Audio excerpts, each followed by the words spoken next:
Now we will move on with the third panelist, who is Professor Sanghamitra Bandyopadhyay, and Professor Bandyopadhyay will talk on artificial intelligence and machine learning, how these technologies are going to change the future of the society in the coming days. Professor Bandyopadhyay.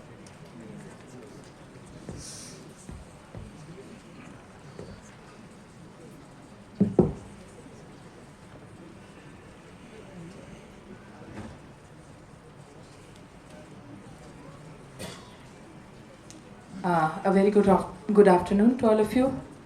And before I speak a few words on the topic which I have been asked to by Amitabh Datta, I would like to thank the organizers for inviting me to this celebration here.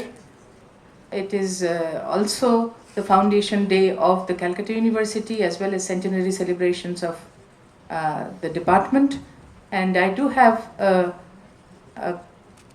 good connect with the Calcutta University, not to this department in particular, but to Calcutta University, where I did my Bachelor of Technology in Computer Science after completing my BSc in Physics from Presidency College. And those times, Presidency Physics was a craze, and we took it, but then I found it a little more theoretical than what I would have liked to do. And I moved to Computer Science, which was a very good move, of course, but as I think Mr. Bhattacharya mentioned, that the friendships that we have developed in Calcutta University, that remained till date. We just had a small sort of get-together of our classmates yesterday. So indeed, these friendships have been very strong, and I cherish my days in Calcutta University in particular.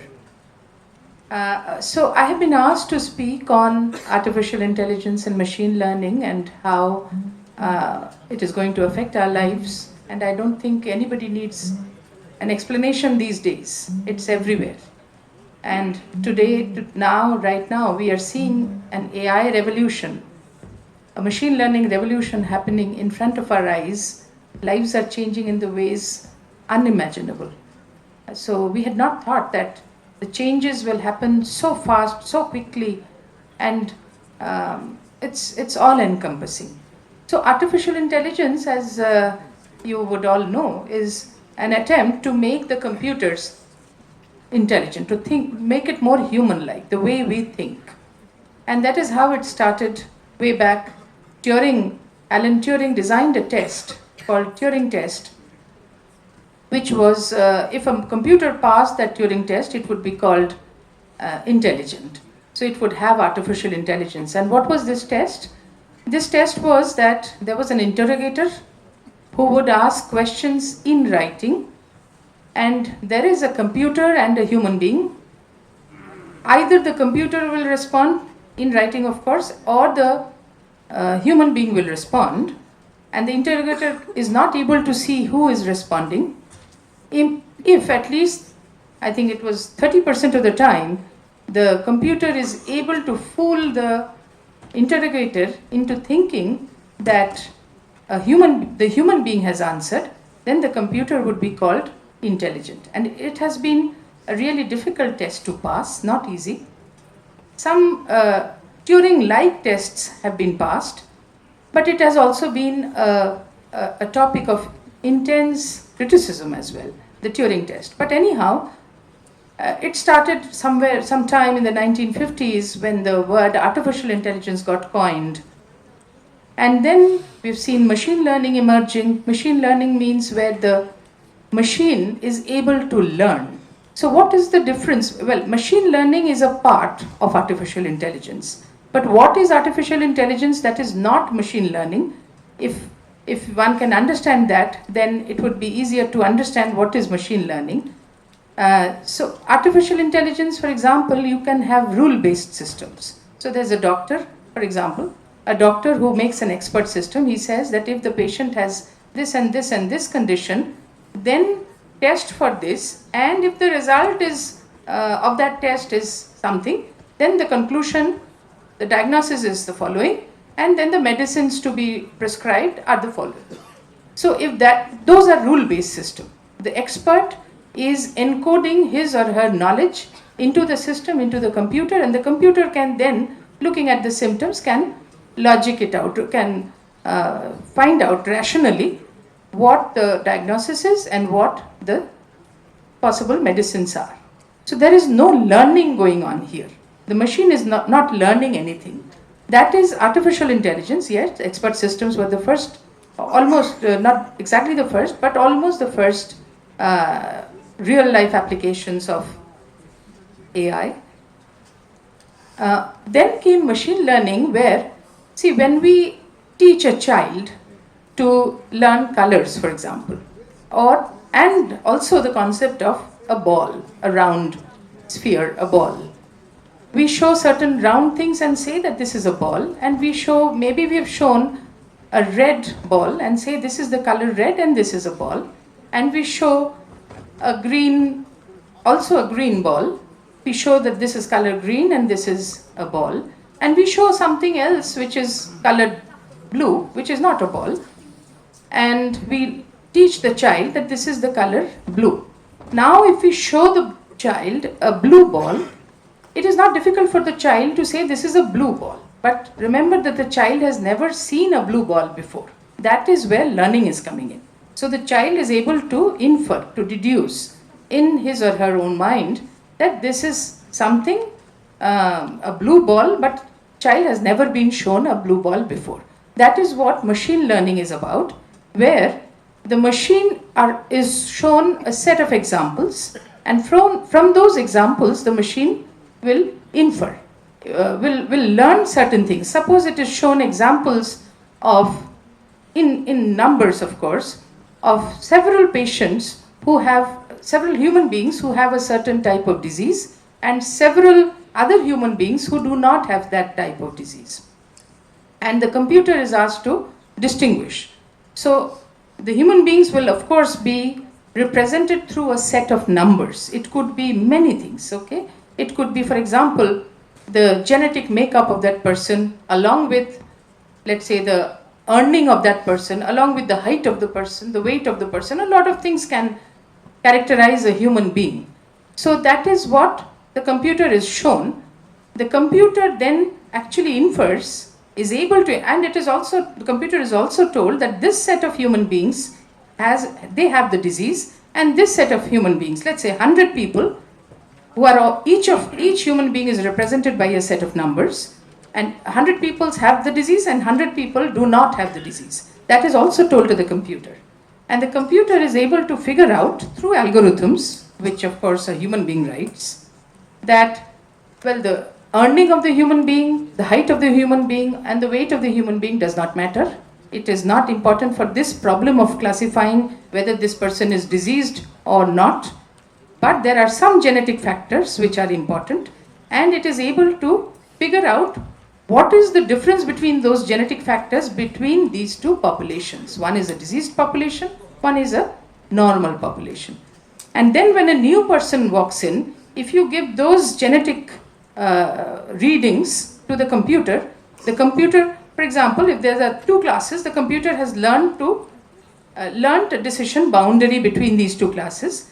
Now, if a new person walks in, the computer will look at those genetic markers or those genetic numbers, whichever way you want to see it, and will see which side of the line these values are lying, and will accordingly classify. Of course, the computer will make mistakes. It is not 100% correct, but very often it is found that it is doing a fairly good job of classifying. So this is what machine learning is. And now you can see the neural networks were a very important class of classifiers. Neural networks have been there for ages now. Initially, when neural network was developed, it was thought that this is going to solve all problems. That was a peak of AI research going on in the 70s, 1970s. And then it was realized that the neural network is unable to classify a very simple toy example, right? So where the 2 points, suppose the 2 points of the same class are here and the 2 other points of another class are here. It is unable to do that. Then there was a winter of AI research, but then people overcame that problem. Once you face a problem, you look at it and then you find solutions around that problem, and then it peaked, and now all of you must have heard of something called deep learning. It is essentially a neural network which is in action. Why we were not able to do it earlier was because we did not have enough computing resources at our disposal. Now, with huge developments in hardware technology, we have computing resources which are extremely powerful, and therefore there is this resurgence, and the deep learning has shown that it can bring about a significant shift, significant improvement in classification abilities. But then you must remember, everything comes with a price. As our speakers earlier were mentioning, energy, power. These computers are power hungry. They use so much of power. There was some study somewhere that it is equivalent to 10 different flights going from one end of the USA to the other end. So for training such a computer, you have to train a deep learning system with millions and millions of data points. Let's say images. You train you give the system, show the system millions of images, many images, and say that, okay, this is a cat, this is a dog, this is a horse, this is an elephant, and so on. And then when you show it an image where you do not label, the system will tell you fairly accurately that this has a dog here, a cat there, etc. So that is possible these days, and the classification performance is quite high, quite impressive, but the energy that it takes is huge. And therefore, a lot of research these days and in future will be focused on how to reduce the energy requirements, how to reduce the computation requirements, and there many other computing paradigms will also become important in the days to come. Not only that, artificial intelligence, and machine learning, nowadays you've heard about something called the large language models, and also generative AI. Very important, you are seeing generative AI, where the AI system is able to generate images, generate paintings, generate text, generate poetry, which is not there anywhere. So it's new thing which it has come up with by learning through millions and millions of documents how people speak, what language speak. So what word one uses after another word, through those examples it has been able to learn. And that is how we are now looking at these large language models. We are looking at ChatGPT, and it is also scary the way things are moving. There is a huge debate worldwide to stop AI research and to first put regulations in place, because now it is possible to see videos of events which have never happened, to listen to statements which have never been made by people, because that can be generated and put onto anybody's lips that, okay, this person has said something. And that can create chaos, that can create havoc.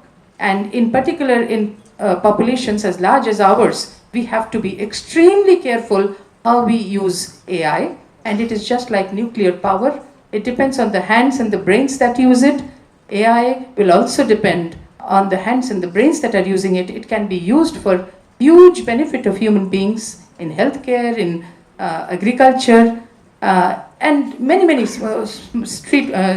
city planning, then in smart grids, for example. Anywhere that you can think of, there will be huge applications of AI, and robotics will come in a very big way. Even in the ICUs, it is already coming into the hospitals, doing operations, flying flights, but huge applications are there to come for us to see. At the same time, we have to be very careful how we use this technology. A lot of regulations have to be put in. And I will conclude on a lighter note.